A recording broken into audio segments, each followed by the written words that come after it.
Good afternoon, baseball fans, and welcome back to Dan's Vintage Baseball PC. Do not be fooled by that fancy name. It's just me and some friends talking about baseball cards. Well, no friends on today's video. It's going to be kind of a short one, but there have been a lot of friends over the last couple of weeks. It's been a great time for me on YouTube. Uh, you haven't seen me on my own channel, but you've seen me all over the place. Really happy and honored to have been able to participate. As one of the people behind HobbyPalooza this year. It was a very, very special event. Amazing videos by many, many friends in the hobby. I had the opportunity to make some appearances. Friday night was a fun one, a little cameo appearance on Because I'm Carlos, their podcast that went on Friday night for almost 6 hours, actually a little over 6 hours, but I think I made an appearance about an hour in, doing a little spoof, and it was a lot of fun. Also had the opportunity with three very good friends in the hobby to do the community service project, episode number 3. I did it live on Sunday at 6 o'clock, and we had loads of fun with that one too. And I did have the honor of also being on the closing show, the wrap-up show at 9 o'clock on Sunday. That was a week ago, with the rest of the Four Collectors crew. Orlando, who was a glorious ambassador for the whole HobbyPalooza weekend, and also Tim, the man who runs the charity Signatures for Soldiers. It was a really special moment when we got the opportunity to tell Tim how much money we had raised, and it was really kind of touching that he really took it to heart and really sort of reacted as you would. And it's an incredible opportunity for us to give back to veterans who give so much to, all of us. And the charity isn't just, giving from HobbyPalooza. You can give whenever you want. So I'll link down to the hobby. I'm sorry, not to the hobby, to the charity in the description below. And I would encourage you to continue to give money to Tim's incredible work that he does for veterans.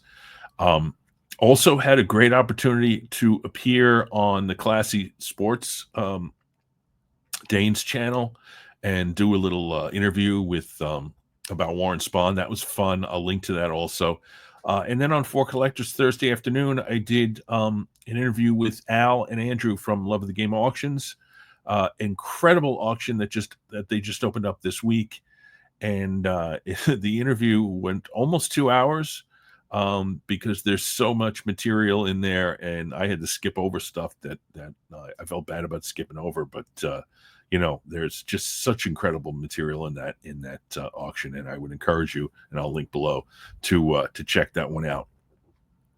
But the title of this video is about my pickups essentially over the last couple of weeks, because I found the opportunity to make some really great deals leading up to the National. And that is because I think people are saving their money. The buyers are not as aggressive as they normally are. And the sellers are also maybe a little more anxious to clear out some inventory, or maybe make some money for themselves to have at the National. So the last few weeks I've actually gotten some, not major cards, but some pretty nice stuff at some really good prices. I didn't pay above comps for anything in the last 2 weeks. In fact, had some really great deals. But let me show them off now. Let me share the screen here first. This is the notation on the Nationals website. Tommy John does not sign that often. I don't remember him having an actual live signing in the time that I've been doing a lot of going to live signings to do my 1970 top set. And I don't know that he does much in the way of TTM either. So when I saw this, I got kind of excited, because now I was going to get a player that I hadn't been able to get. As I've mentioned many times on this channel, my 1970 top set, I'm building it with all autographs. I'm up to about 350, which is not even halfway through the set, but there's a lot. And I continue to get more, little trickling in little by little. So I was excited to do this, but Mike Moynihan alerted me to a couple of things here. One is that as it says here, Tommy John, Tommy is not in good health. Please see below for a sample of his signature, which could vary. And they show this signature, which looks like the signature of a man who is 82 years old and not in good health. So the other thing about it is it's $137. I went ahead and got, let me stop sharing here.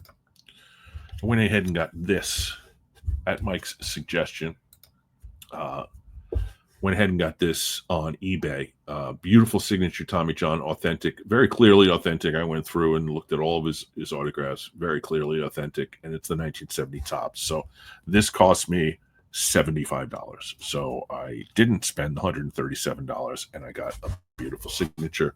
So, yeah, you know, that's getting tips from people in the hobby is actually very good. Also went on eBay and picked up this for $6. Ted Sizemore has been signing a lot lately. In fact, he signed with the St. Louis Collectors people. I mailed out a card, but I was a day late, so I didn't get it, and I think that was $15. So I saved money by getting the $6 on the, on the eBay. Also from Sterling Auctions, their last auction ended about 2 to 3 weeks ago. And I just wanted to show this one off because I love it. It's Joe Tinker. Now, that is the bat on shoulder pose that is in his T206, but this is not a T206. It's a 1914 Coupon Cigarettes Joe Tinker. Chicago Federals. Now, you see on the bottom it says Chicago. It's not the Cubs. It's the Chicago Whales, who played who he played for and also managed for 2 years in the Federal League, winning the championship in 1915. Which got him a job back with the Cubs. So he managed the Cubs when the Federal League folded. But this is just a terrific card. I don't remember what I spent for it, but I know it was well below what I expected to. And of course, there's a crease you can see on there on the left. But otherwise, nice color. And I love that Chicago Fed thing because I'm a little bit of a Federal League groupie, so to speak. Here are 4 cards, all from the same set. 3 of which were required in one auction, one which is from eBay. Sam Jones, sad Sam Jones, toothpick Sam Jones, historical in that he was part of the first all African-American battery with Oliver Troop, is the catcher's name? Troop, Trouppe is the catcher's name. Sam Jones pitched for quite a while in the major leagues, threw a no-hitter. Pitched in 1959. He was the Sporting News Pitcher of the Year. Great story. I would actually try to link to it. My friend Drew over at Clean Cheap Shots did a nice video about Sam Jones and his story. I'll link to that. But this card, you can see, is a 6. It's a phenomenal card. Look at the shape on that. Look at the centering and everything. I think the only reason I got a 6 is because on that right border there is a little bit of a rough cut. But look at that. Fantastic card.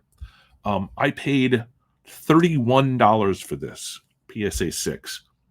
That's about half of the comp. So it was 4 sharp corners on eBay. They do a lot of cards. Sometimes you can get a deal, sometimes you can't. But this was a great deal. Sirius Sports Auctions. That's Sirius, Sirius. They do about once every 2 weeks or so auctions that are primarily PSA graded cards. They do a lot of commons, so it's mostly kind of a set builders sort of PSA registry kind of place where you would want to get high graded cards that you normally wouldn't see.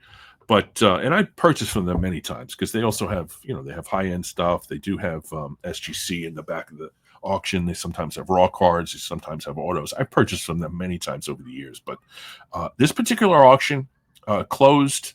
I got the cards, I think, on Wednesday. And so it was 3 cards. All 3 are from the 1953 top set. And all 3 were purchased well below comps. Now, this is the Jim Gilliam rookie card. Jim Gilliam does have pre-rookie cards. He's in the Parkhurst set as a Montreal Royal. And he does have this 53 tops. He's got a 54 Bowman and 54 tops that I have. This is a 5. Is it a 5? Is it maybe a little generously graded? Possibly. But look at the color on that. That's a beautiful card. I got this for what would essentially be recent sales data would give an average price of this at about the price I paid would be what a 4 goes for. So I got this beautiful high number short print rookie card of a really historically important player for well below what a 5 normally goes for. Also, Hall of Famer, high number, short print. It's a 4.5, but based only on the centering because the corners are as sharp as heck. As you can see, the color is beautiful. This is the Hall of Famer Hal Newhouser, who won 2 MVP awards in the 40s. By 1953, he's kind of fading a little bit, but he was a terrific pitcher and, like I said, Hall of Famer. This 4.5, I paid the price of about a 3 for this. Again, high number, short print, beautiful card. The art on these 53s is just kind of amazing. I would also encourage people, and I'll link to Drew's website. Not website. We're not talking about his YouTube channel, where he actually has the complete 1953 set. I did an Allie Reynolds show 2 years ago. I have since become friendly with Tony, who did the 1949 Bowman show on this channel, and he is the #1 Allie Reynolds collector in the registry. And so I've seen some of his Allie Reynolds stuff, and it sort of spurred me to go back and pick up some of the Allie Reynolds cards that I should have had a long time ago. This is the 1953 Bowman. 1953 Bowman. This is 1953 Topps. Look at the color on this. The corners are honest. It's a 4. Yeah, it's probably better than a 4. But you know what? The price that I paid for this was $16 hammer price. $16 for this absolutely gorgeous Allie Reynolds card. Allie Reynolds was a beast. This is the 53 card. This is after his 52 season, where he went 20-8 with a 2.07 ERA. I believe he finished second or third in the MVP voting. But what's amazing about Allie Reynolds in 1952 was his performance in the World Series. He pitched in 4 of the 7 games, and that's a 7-game series that they played in 7 days. So he pitched, I believe he pitched the opening game. He lost to Joe Black. After that, he got a win, a save, and a hold, and including Game 6 and Game 7, which the Yankees had to win both to win the series. Allie Reynolds was amazing, and he's an amazing pitcher. I think that the counting numbers aren't big enough for him to get into the Hall of Fame, but he has been on multiple Veterans Committee ballots and probably should get more consideration. So my final pickup during the last couple of weeks was off of Facebook. It is, I believe, 68 cards, all commons from the 1956 Topps set, and I paid $110, I think, so far below $2 a card. Some of these are going to go into my binder as upgrades to cards that I have in my set.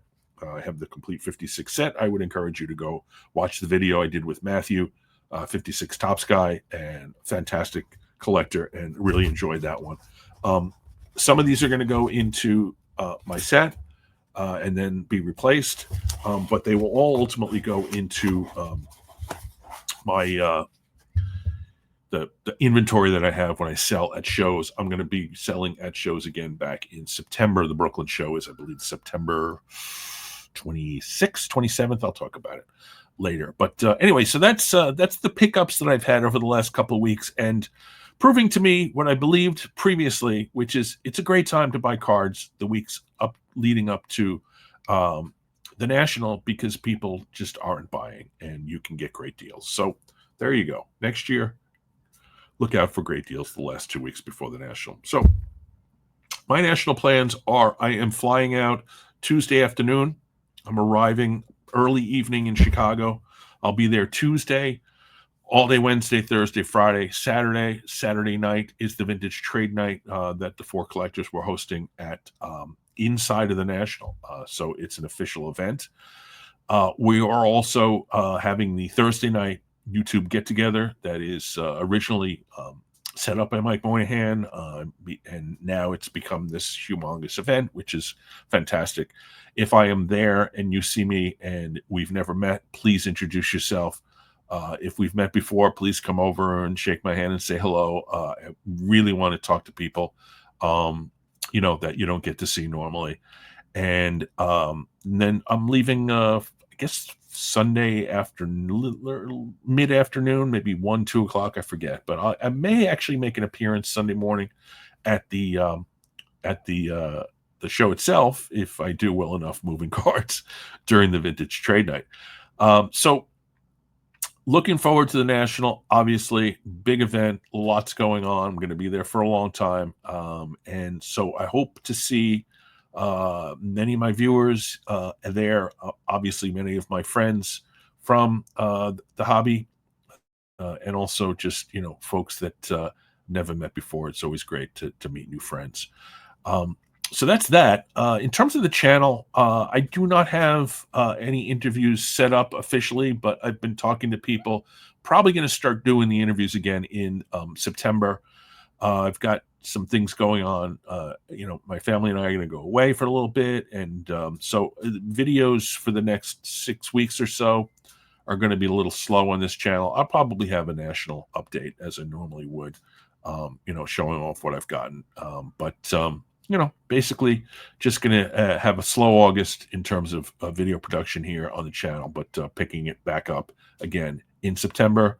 Really, really excited about the last couple weeks and what we have coming up over the next couple of weeks. So we will see you back here. I hope next Sunday I can get a video out. With my national pickups. But you'll see me on Four Collectors channel if you don't see me here. So anyway, folks, I'm going to close up right now and take care.